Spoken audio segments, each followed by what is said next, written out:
This is Dialogue.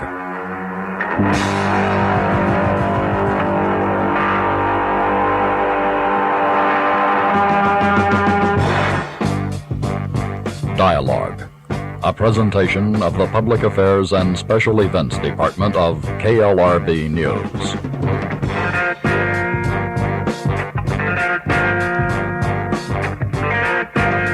This is Dialogue with Mae Brussell.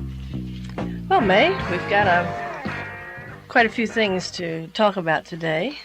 Bring us up on the news. I wish we could go for hours. How about all day? An all-day session on assassination? You had about 10 hours worth with you today, didn't you? With me, yeah. Well, we'll do an hour of it and then see what we do from there. Very good. Let's start off with what's been happening in New Orleans and with the Panthers in relationship to Jim Garrison. Oh, yes. For the people who haven't listened to the show before, Gloria, maybe we should explain the title of the show. The news service is Dialogue Assassinations. And what we're covering each week is newspaper articles that come out in the week since we met last that pertain to the political assassinations in the United States. For 7 years, I've researched the political assassinations in this country, and all along the way, people said, this is a dead issue, and they'll never open the archives, and will you really know who killed John Kennedy? And I believed it would come to a point. And remember how we discussed it in our newspaper. Every day, almost every day, there is an article pertaining to the death of Robert Kennedy or the accident at Chappaquiddick or John Kennedy's death and the assassination researchers. So for those who haven't listened before, the title Dialogue Assassination means that we'll take the news each week and we'll discuss it since we met last week.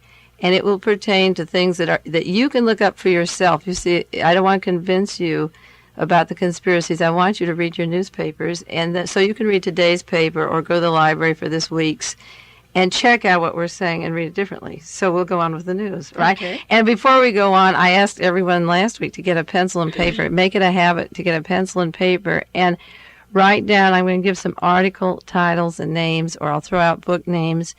And I want you to read these things yourself. I'll throw them to you, what's in the news, what's coming out, and go to the library and look these things up or buy the books. That's better. And so get your pencil and paper and we'll get started. Now this morning, not apropos of the political assassinations, but because it brings in District Attorney Jim Garrison in New Orleans, the Panthers in the prison, the jails in New Orleans had a riot. And they had a list of 10 things which they demanded to change the system. The rats are biting them and they're being treated unfairly and the trials take too long. And they have a overcrowded prison condition and the bail requirements are stiff and they want to end the brutality. But among the list of 10 things they want is the removal of Jim Garrison as district attorney. And so all the people that know I'm working on the research of the assassinations, whenever they want to put you down, they say, see, there's Jim Garrison down there, and what's wrong with your friend Jim? Everybody wants him out. So what's with Jim? They notice the negative, not the good, where the federal government steps in and stops his trial or won't allow his witnesses to be called, and where they harass him all along the way. That's in the news, too. But people don't notice it. But now, tied in with all the prison demands, I think this is the first time that a prison group have demanded the removal of somebody like that. And I think why would they want Jim Garrison removed instead of the people that run the prison, the chief of police, or the head detective, right, who pulls them in and harasses them and uses false evidence to lock them up? Well, that's an interesting thing. The Panthers are a group of young men. They're the younger blacks, and most of the prison population are young anyway. And Jim Garrison, I could bring next week the articles on Jim Garrison's background. He was the first district attorney in the whole South to use blacks on the jury system, and he has been criticized and put down by the white community in New Orleans, particularly because he is so pro-black. And this is just a question of propaganda in the prison system. Somebody fed them this. Like they say, we want more food, or we don't want to be chained to the steps, and they would yell, well, tell Jim Garrison about it. This is about what happened, I imagine. I want to get on bail, and they say, well, tell Jim Garrison. So he isn't the chief of police or the prosecutor. Somebody is telling them to put in, if they have 9 legitimate complaints, throw in Jim Garrison. Another one. So that's one way to get at him, because the Panthers have no knowledge of Jim Garrison's position. So when we talk about assassinations, this is part of the federal government harassment. I'm sure that somebody had to tell them to do it. So if you read your paper and you see that Garrison's put down by the Panthers, it has nothing to do with the validity of his research. And it's too bad that they would use Every Panthers smear. That's right. or that the Panthers would allow them to use it. They don't know. They've been told. It's just Right. It's part of the dirty game. Well, when you came in this morning, we had something that came over the wire that I called your attention to, but you were 3 steps ahead of me as usual. Not always. About Ted Kennedy saying that he would not run because there had been threats of assassination. Yeah, well, the fear of assassination. The paper is running articles quoting an interview he has for Look magazine this week. And we've talked about Kennedy, and I want to talk more about the Kennedy family and their antagonism to the research. And today, if we have time, I'm going to talk about in relations to a new article in the Computer magazine. But Ted Kennedy made this statement, the interview, and you'll all be reading it in Look or your paper last night. You saw it, that his 2 brothers were assassinated, and he said after the assassination of his 2 brothers and the death at Chappaquiddick, he owes something to his brother's children and his own children. Now, he refers to the death at Chappaquiddick and the assassination of his 2 brothers in the same sentence. And I know that the whole purpose of the Chappaquiddick incident, I've cross-filed it, researched it. Other researchers have newsletters coming out. Joe Steen from Europe writes about it every month, sends it all over the world, and I've done extensive research on the Chappaquiddick. The whole purpose of framing, and we talked on this on the show once before, about, I felt that girl, Mary Capecci, was dead in the back of the car, and that Senator Kennedy was hit, and the intention wasn't to kill him, but it was to keep him from running in 1972. And he got the message, and he says, I will not, because of the 2 deaths of my brothers and the death of Chappaquiddick, I will not run. And I'm going to use a quotation just in case you don't take a look or read the news. He said, I feel in my gut it is the wrong time and it's too early. The mood may be changing again. I think it is, and I'm not sure that Nixon realizes that. Now you play around with that. If Oswald did it alone, and if James Ray was a lone assassin of Martin Luther King, and if Sirhan was a lone assassin of Robert Kennedy, it had nothing really to do with the times, because the motive was supposed to be kind of an insanity. And he's saying that Mr. Nixon doesn't realize yet that the times they are a-changing.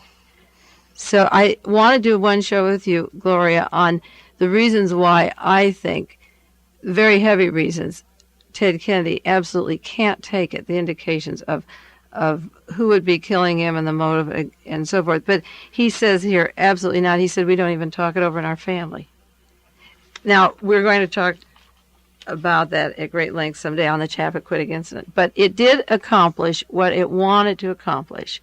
They had to use one particular chick and kill her and frame him, and he got the message. And everybody, this is the thing that is so sad, is that everybody is expendable. I called Mrs. Kopechny shortly after the accident and spoke with her and explained why her daughter was killed on the telephone. And she said, why her only daughter? And I said, for the same reason that Officer Tippit was killed in Dallas. I said, they are pawns in the game. She had worked in a particular office of a senator. She had moved up the line. She had infiltrated. She was used. And Officer Tippit knew Lee Oswald. He was sent into the Oak Cliff section. Lee Oswald was leaning on the windowsill of his car talking with him. There was no confrontation. And Lee pulled back, and a car came, and 2 men. It was a shoot and a getaway thing. And they had to have an excuse to arrest Lee Oswald. He had no reason. He was arrested for killing Tippit. He went on to the movie, which was where he was supposed to be. But Tippit had to be killed, unknown to Tippit. he was sent into that area and he was killed, so they would have an excuse to get Oswald and put him into the jail. They had to have a suspect so that the real assassins could be taken out of town. So in this instance, they had to have something to scare Senator Kennedy. If he was killed, then somebody in the country might have said the 3 Kennedys are assassinated. Now we have nothing to lose by going into this. I doubt if the people who should be doing this thing would even be morally that awake to do it, but they might have. Somebody might have thought it was funny. So this way, you say, well, he's with a chick, and maybe they were making it or something, so he's blackmailed. And you can pass off the whole thing. But he got the message, and I've saved every article about the Chappaquiddick, and the purpose was to keep him from running against Richard Nixon in 72. And it looks like it may have They that, accomplished. They accomplished it. yeah. That's right. See, he says very firm, we don't even talk about it. He wouldn't dare. And it said, what else here, the last paragraph here, that Yeah, he says, I don't know. He says that President Nixon realizes the times are ready, but what I don't know is whether the national mood can swing back in so short a time, only 4 years, to the kind of leadership identified with the Kennedys. We haven't gone forward since John Kennedy was killed. no, I don't feel so, but Our status in the world, or the world opinion, I think this was one of the reasons for that huge gut mourning when he died all over the world, is that it was the first ray of hope to a younger generation that maybe wars would be outmoded and nuclear bombs wouldn't be tested in the air and the civil rights program would go ahead, and maybe the young people would have a chance. He got along, we said once before, with Khrushchev and de Gaulle, and former, in quotes, enemies respected his integrity or his courage, and the real mourning was everyone, I think, knew what they were losing. So now Ted Kennedy says they're not ready for this yet after these 4 years. so shall we move right along? Oh. This is the news of the week. Oh, Yeah. yeah, it's pretty heavy. Yeah. Also, you brought along an article that says, the heading on the article says, Criminalist sues over Kennedy case charges. This is Dwayne Wolford, Yeah. right? He's going to sue Barbara Blair. $2 million suit against Barbara Blair. In What's Los that Angeles. all about? Well, we've talked for 3 weeks, I think, on the lawsuits going in Los Angeles against the L.A. Police Department, Mayor Yorty, Evel Younger, Mr. Chirac, through his attorney Godfrey Isaacs, has placed a suit saying that they're hiding a conspiracy in Los Angeles on the assassination of Robert Kennedy. And along with that, a female lawyer, Barbara Blair, asked that the appointment of Dwayne Wolford to become head criminologist of Los Angeles be stopped because he tampers with evidence of prosecution in murder cases in Los Angeles. And specifically, she mentioned the Bobby Kennedy murder where there were 2 weapons and 2 serial numbers, and the bullet, one of the bullets in Robert Kennedy, the fatal bullet, and 2 other bullets in witnesses in the Ambassador Hotel did not match the serial number that supposedly Sirhan had on his gun. And when they wanted that gun that matched those bullets, it had been thrown away by the Los Angeles Police Department. So Barbara Blair said, you can't have Mr. Wolford promoted to head criminologist. Well, now Mr. Wolford is suing Barbara Blair, but what he really names in the suit, he sues for $2 million Barbara Warner Blair, the attorney, and other persons involved in her research. And he's had a press conference in which he said he's suing the unknowns. 15 of them. 15 unknowns, John Does. He's suing. He has the number 15 John Does, and he's going to sue them for $2 million because Mrs. Blair wouldn't take it upon herself, in quotes this is, to defame a nationally respected ballistic expert. That he wants to smoke out which 15 of you have been working in the police department with my evidence. You know, it just will only cost them, goodness knows what it'll be. Even if he can't win the suit, they have pegged the people that know what's happening in the Los Angeles Police Department. So he's placed the suit so the defendants, the John Does, have to come forward because she doesn't work in the Los Angeles Police Department, but she knows what's happening.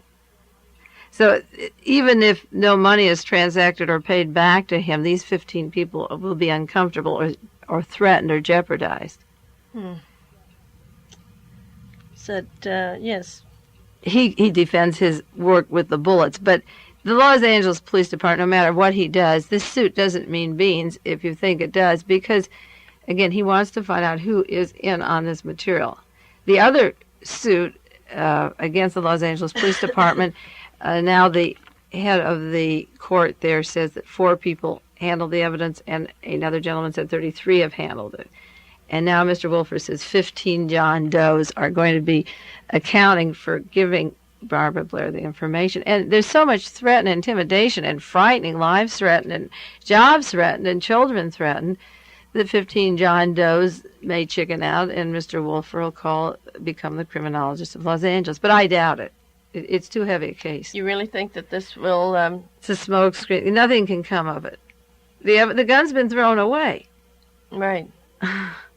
So, and in other cases too. So well, that in itself would constitute negligence. I would a think little bit. Yes. It matches the fatal bullet in Robert Kennedy. Gee, I lost the gun. Yeah. Well, I have a list, and again, we could do another hour on that, of evidence destroyed in the John Kennedy murder, and I haven't counted it up. When my research was completed, it's all in a book, and maybe it's 40 pieces of hard evidence that was destroyed.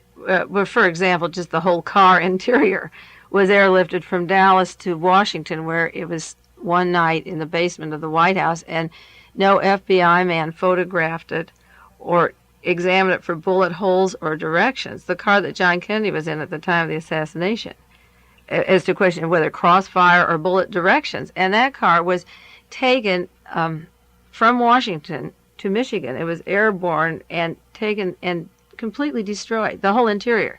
Instead of putting it in the Smithsonian Institute or for any criminologist to examine, the entire car the whole interior was destroyed right after the murder of John Kennedy. That was the big, then, about 12 hours later, the lamppost in front of the book depository was removed, the street light, and you have pictures of the motorcade, and the lamppost is there. But then there were people in Dallas who went back the next afternoon, and the lamppost was completely destroyed. And then the street sign, Mr. Zapruder took pictures on the street, and the highway sign in front of the book depository was removed, and that was taken away. Well, we could go, if you wanted today, we could talk about 35 to 40 things that were destroyed. So it goes... Not to mention the lives that have yeah, that's another day. But gone down the drain. The Huey Newton trial is going on up in Oakland, and Huey Newton said that he had in his hand a law book, and that he was shot and there was blood all over the law book, and he wanted to use this as part of his defense, and that book was taken away and missing. Once you follow the evidence missing in one particular case to the nth degree, then you learn how to read the daily news. And this is a broadcast, and this is how you read the news. You learn that the important pieces of evidence, like a tape recording that Mr. Gary had, the lawyer for Huey Newton, was his files were completely lifted and taken away, and that evidence is gone, of the man who originally cleared Newton of involvement and later came back and said he was involved. So evidence is destroyed. And down in Los Angeles, the gun, what could be worse than, even witness testimony can change, but the gun is gone. So I don't think that Mr. Wolfer's suit is going to go very far. Gary Powers and Lee Harvey Oswald, and I suppose if we save articles for years, we could document many more who could speak up. And so Powers this week is saying they promised me that I could go back in the Air Force, and I can't. So now we come to Nation magazine. And you asked me to read an article, but I didn't have time before Bob we started read it this morning, yes. Bob read it. I'll copy it for you. I hope so. Those people with pencils out there, Gloria, write down the title, The Nation, July 19th, 1971. I think you have to go to the library to see it. It's by subscription. It's a new issue that just came out, July 19th. If you want to write to them, it's 333 6th Avenue, New York City, New York. There is an article this month by Fred Cook titled Assassination Investigations. The Irregulars Take the Field. And the article is about Mr. Bernard Fensterwald Jr. in Washington, D.C., a well-known attorney there who has taken on the investigation of the political assassinations. And we talked about Mr. Fensterwald. I was invited to be on that committee to investigate the assassinations. And the article explains why Mr. Fensterwald, a Washington attorney, had to go in, take this position, that when the Warren report came out, that the official position was mostly indifference or lethargy, that people in Washington are too scared to go into the assassinations, and they wouldn't dare. And that everywhere in Washington, it permeates the air. Everyone's aware of it. It permeates it. They don't believe the Warren report, and they won't go into the information. So that now Mr. Fensterwald has a committee. He's invited, well, there are 28 of us researchers in the United States. He'll take information from all over the country, but the serious researchers that have been on this 7 years, and take the facts and data, and it's being fed into the computer magazine, and we'll talk about the computer magazine again later today in every meeting. And what he's doing is he's putting under one tent the most responsible assassination researchers across the nation, and he'll put the facts and figures together and put them into a computer. And he felt that it was very necessary to go into this thing, and this, what it's called the irregulars take the field, because he said that the news media tries to make you think that the kooks and the nuts are doing the research. And we talked about how they tried to smear us even last week in the San Francisco Chronicle. And he felt that somebody had to take this information and these facts under one roof and feed it into the computer. And this is the first time in the history of the United States that any private group of citizens have said, your facts don't mix, and we want to know who is keeping them from being told to the people, and what is the real truth. It would be like a grand jury having an investigation on something, and the public hearing the trial, knowing it's not true, and going into the evidence that the grand jury was supposed to go into, or any trial. This group, myself included, are saving the facts and information. And we're the only citizens in the United States that have questioned an official document and said, no, that isn't what it's supposed to be. And someday your resistance will break down. You're going to have to tell. Bud Fensterwald said in the article, my aim is to get all the responsible critics under this one tent. And he goes into his background. He went to Harvard University, cum laude. He has represented people all over the United States and done research in foreign policy and studied in England and has a very establishment background. And he gives a few reasons of evidence that are so flagrant that if you want to go to the library and read them, it will give. He goes into the James Ray case and the doubles, the Eric Starvo-Gauld and the Sneed, and he's the attorney now for James Ray, because James Ray has said there's a conspiracy. And at first Ray wouldn't talk to Bud, and he didn't trust him because the federal government had tampered with the case so badly and made Ray say that he was guilty. So now he trusts Bud Fensterwald, because it's a very important situation in this country where a lawyer comes to a client and says, if you say you're guilty, we'll save your skin. You know, you'll live, you won't get the death penalty. And you're not allowed to really tell what happened. The lawyer closes the case before it ever starts. So it's a really, if anybody is really serious about what I'm saying or about the assassination, or want to know what's really happening in their world, it's an excellent article. It's only a sampling of, we could, write for 100 years now, but it'll give you a background of what is really going on. And then he quotes certain people, establishment people. He's not taking any political view at all. The research on the assassinations is not Republican, Democrat, right-wing, left-wing. It's just facts. And that's why it's called the irregulars take the field. And he has a quotation of Senator George Murphy in 1970, in September, when he was running for senator again, where he said in the San Francisco Bay that he had doubted the lone assassin solutions, that he didn't think that any lone assassin killed the Kennedy boys. And he thinks that somebody instigated these murders. This was Senator George Murphy. And then he quotes in the article Jesse Curry, the chief of police in Dallas. And he's not afraid to go where the chips fall. You'd think, well, if the Dallas police were involved, why ask the chief of police? Well, a book came out by Jesse Curry called the JFK Assassination File, which I have and which you could get at the library if you asked for it, in which Jesse Curry says, number one, that a paraffin test was taken of Oswald's face that did not reveal any nitrate from having fired a rifle, in which he said the main witness, Harold Brennan, the witness against Oswald, who was in front of the depository, constantly changed his story. And he said, number three, that the eyewitnesses saw two men on the 6th floor, and these were turned over, all the stories of two men on the 6th floor were turned over to the FBI, and this was never mentioned. The witnesses were never called.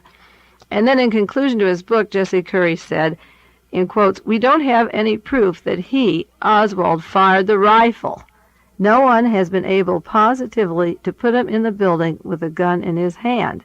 And Jesse Curry said, "I'd be very interested to know if you uncover additional evidence regarding a conspiracy." Now this, how, the reason we're here every week now, Gloria, is how does the federal government tell you that Oswald did, even the chief of police in Dallas, against the federal government? This book just came out a year ago, and he concludes his book, we have no evidence that Oswald fired a rifle. He's challenging the Warren Commission right there. And the researchers, of course, we appreciate his honesty. We wish he had said something when the Warren Commission was working. But he's retired from the police force now, so he's in a position to talk. People's lives are threatened. Their jobs are threatened. We owe money with credit cards. We buy our homes on time, our cars on time. Everybody's vulnerable. They've got a job. And it's interesting that when he retired, he could write a book. And now he says that he has no proof Oswald fired anything. That's from the chief of police. If people say, who is this person talking all this assassination talk? This must be some radical stirring trouble. I'm going to spend one session with you, 1 hour, on literature from the John Birch Society, American Opinion, which is the closest to the feelings of the assassination conspiracy of no other literature covers it as clearly as they do, and they know there was a military coup in '63. Medgar Evans writes about it every single month almost, something pertaining to the military coup of '63. So this mentions the quote of Curry, because even though it's in Nation magazine, a lot of people may say, oh, well, Nation, who reads Nation, or is that a communist blurb? It isn't, and he's quoting Senator Murphy and Chief of Police Curry in Dallas. So I would like you to go to the library and ask to read that issue and Xerox it. You people, if you can't buy them on the stand, it's a 5-page article. Use a copying machine in the library and say, now I have something in my hands that may make me think something is happening in Washington, somebody's controlling our country or our lives or our taxes or our foreign policy that affects my life. Hold it in your hands and read it. And then when you read it, you get an opening. A door is open to a new way to see things. I will read the article, May. Yeah. I hope you will leave it for me or copy it for me. I will. Something. I'm really impressed with it, and it's a long thing. We could read someday some quotations, but I would like everyone who's listening to just, if you spend your time listening to a show for 1 hour, just follow it up with something that you can hold and see, and begin educating yourself to see things the way I see them, not just to believe everything I'm saying. The story of the doubles, of the Rand, all the Oswald thing is so interesting. In just 4 pages, you can get a lot. Will you be, you said that you had been invited to work on this. Will you be doing work? You'll be... With Bud Fensterwald? Yes. Oh, I do now, yes. Yeah.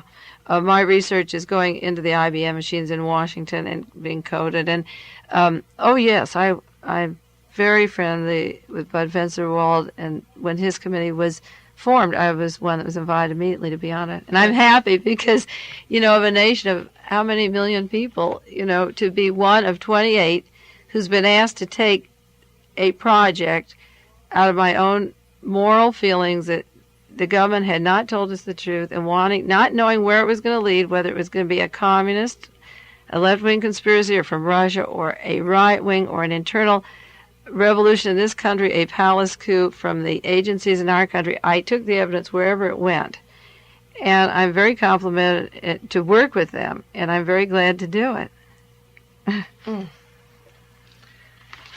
Well, you have, will they be using all of your data? A lot of the research is invaluable because I just spent all of these years cross-filing names and dates and compiling newspaper articles, and they're putting street names and names of people and locations under witness testimony and FBI documents, and they'll be able to ask the computer, many questions, and the answers are coming out. And they'll not all of my work. Well, all of it could be coded, but it takes time. It costs thousands of dollars, to get people to come out and code it. They're going to do 1 week of just coding, and some is going off there now. I guess most of my research will all go off to Washington, yes. You have such interesting divisions in the cross-filing system. Cross-filing system. It's if there is a class at MPC on research projects,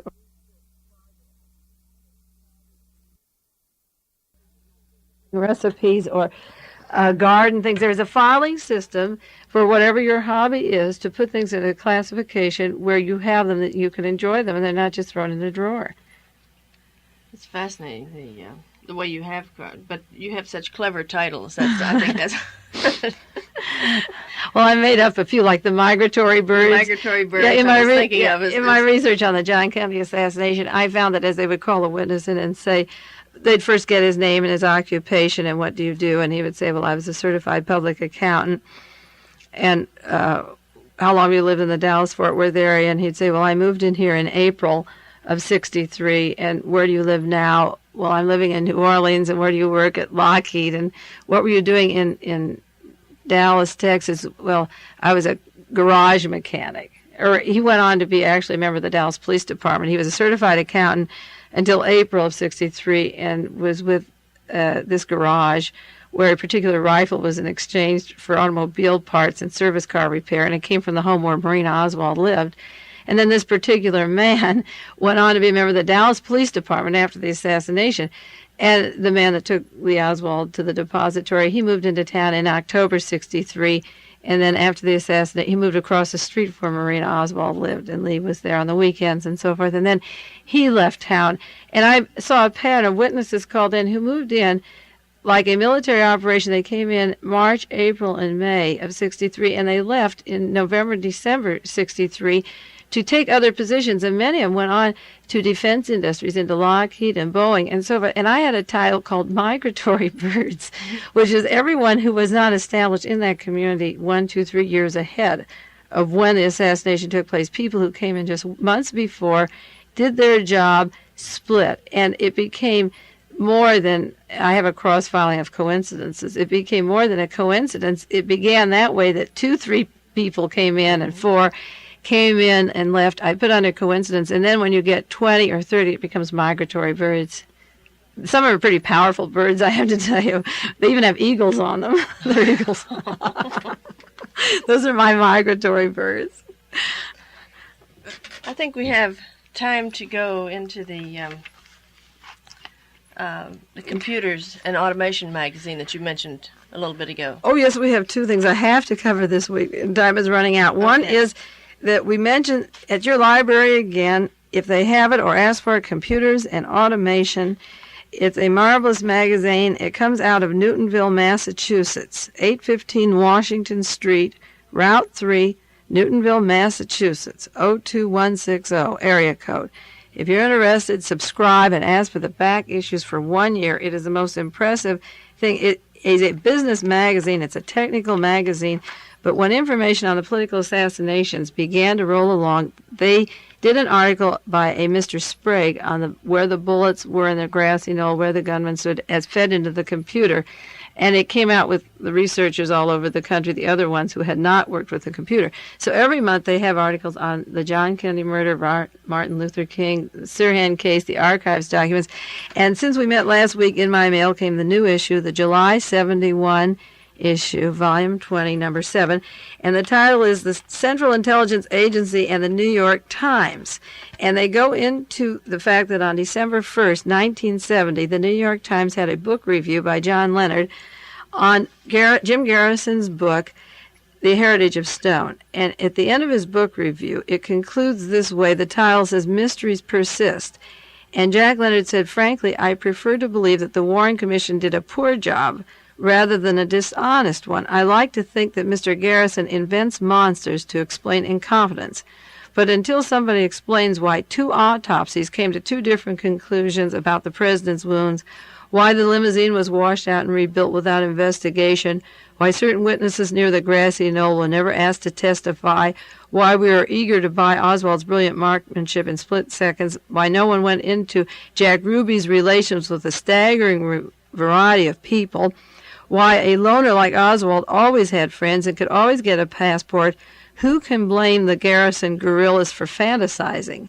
And Jack Leonard went on, something stinks about this whole affair. A Heritage of Stone rehashes the smelliness. The recipe is as unappetizing as our doubts about the official version of what happened. Would then Attorney General Robert Kennedy have endured his brother's murder in silence? Was John Kennedy quite so liberated from the Cold War cliches, he goes on? But the stench is there and clings to each of us.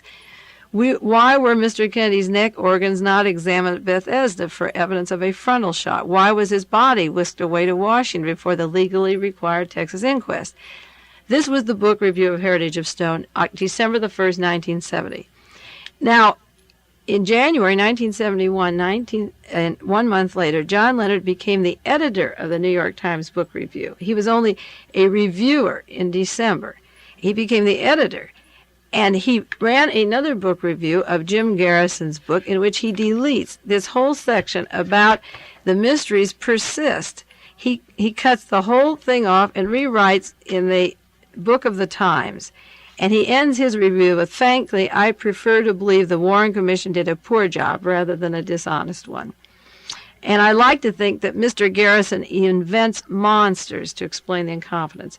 So people working, researchers on the East Coast who were doing information on Jack Leonard went into the computer field and did a research of a congressional report of April 30th, 69, and the sum of the computer magazine. I want to go into that report really briefly. The gist of the computer and automation thing is to go in the attitude of the New York Times in hiding the conspiracies of the Kennedys and why they had to quash that review and put out a new one. In case anybody didn't see that last sentence, they went out with a new review, and Mr. Leonard was promoted coincidentally. And the computer people went into the discussion of the background of the New York Times with the political assassinations. And this article, if you don't get it, I will read it to you, but it ties in again with another day. The Congressional Record, April 30th, 1969, has a title called Otto Otepka, Victim of a New Team, by the Honorable John Rarick of Louisiana. And he made the remarks that a long-suppressed report on the misuse of the CIA to establish an underground government within our government was exposed today in the Government Employees Exchange. Now, I don't have that article. It's called the Government Employee Exchange, and it was a report of an underground government within our government that's been suppressed on the misuse of the CIA. And it talks about the plan of a new team in controlling the CIA operations to, quote, reform the U.S. domestic and foreign relations through the use of the elite who look to the spirit of the future. Now, I have to, we have just a few more minutes, Gloria, and maybe we should talk about this next week because the Soviet Union this week came out with a detailed article on the conspiracy behind the Pentagon Papers. And the very first time we met as a news broadcaster, you asked me in to describe the reason the New York Times was breaking the the Pentagon Papers now, going against the Vietnam War sector of our country in relation to my assassination research. And the very first meeting which we had, which I want printed up, and put in a book someday, talked about, remember, it was exchange of power in the United States. And I didn't use the word then that Daniel Ellsberg's act was a revolutionary act, but we said the name of the game is power, controlling the United States. And I felt that the reason the New York Times had to come out at that time and support the Eastern Ivy League school think tank type of people and Eastern Wall Street was that they realized that the country was in control of the military industrialists in the Southwest. And they had to call halt before the elections of 72 that no candidate who represented another side of a view could be nominated. He'd be killed. So we talked the first meeting about the exchange of power. And then on another broadcast, I think last week or 2 weeks ago, we talked about a war study in the Soviet Union breaking down the Vietnam sector and the nuclear rocket space sector. And 2 weeks later, this week, the Soviet Union has a map of the United States, and they break it into 3 areas.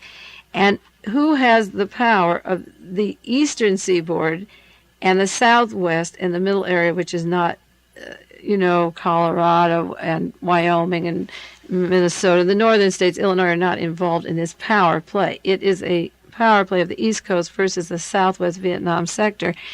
And the section in the Computer magazine is talking about the group who wanted to take the power away from the existing Southwest.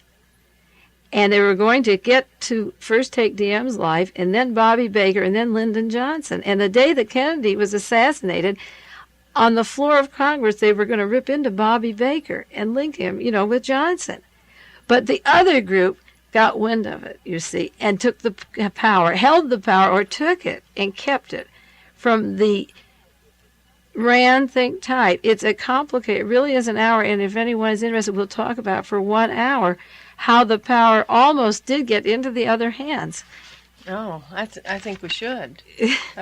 It is a complicated subject, but it involves the people controlling the government now, and why John Kennedy was killed, and why Robert Kennedy was killed, and why the Eastern Seaboard now wants the power back, and how are they going to get it? It's a revolution. March issue of American Opinion, John Bircheside has an article on the American Revolution and the think tanks. Rand will carry the revolution on one side, and the Computer magazine that came out in July of this year is on that revolution. And the Soviet Union has lined up the sides of the revolution, a figure from their side. And my research has lined it up, placing the people and in this country, which positions and which sides they're on. So my research is accurate. The news is backing it out, the Computer thing, and the New York Times is coming through now, and they realize they've lost the power. The Eastern Seaboard has lost the power they had. It's going to be difficult to decide which to do next week, Mae. Well, if people are interested and want to call and want to pursue this line of thinking, it's technical now. It is not a broad thing. It's newsworthy. It's in the news every day. It involves the Pentagon Papers, the opening up to China, why they're there, what they're going to do with it, how to interpret it, and the news magazines coming out now. The Computer magazine, American Opinion, and Nation, and others. It's all going to tie together. If they're interested and want to call you. If they are interested, you can call the station during the week, Monday through Friday from like 9 until 6 o'clock. And the number is 624-3859. And if you have any questions for Mae, just call and ask, and I'll relate them to Mae, and then she will answer them on. I'll call you back. Yeah. Oh, yes. All right. Then she will call you personally and talk to you about your question. Well, thank you again, Mae, for another. Oh, it's the hour goes too fast, Gloria. It really does. It's just as though we just sat down. So we'll see you next week.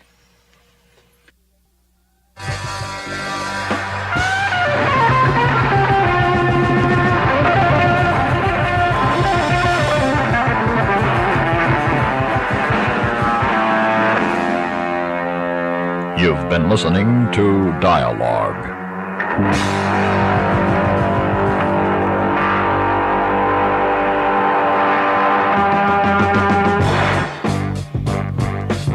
Dialogue is a presentation of the Public Affairs and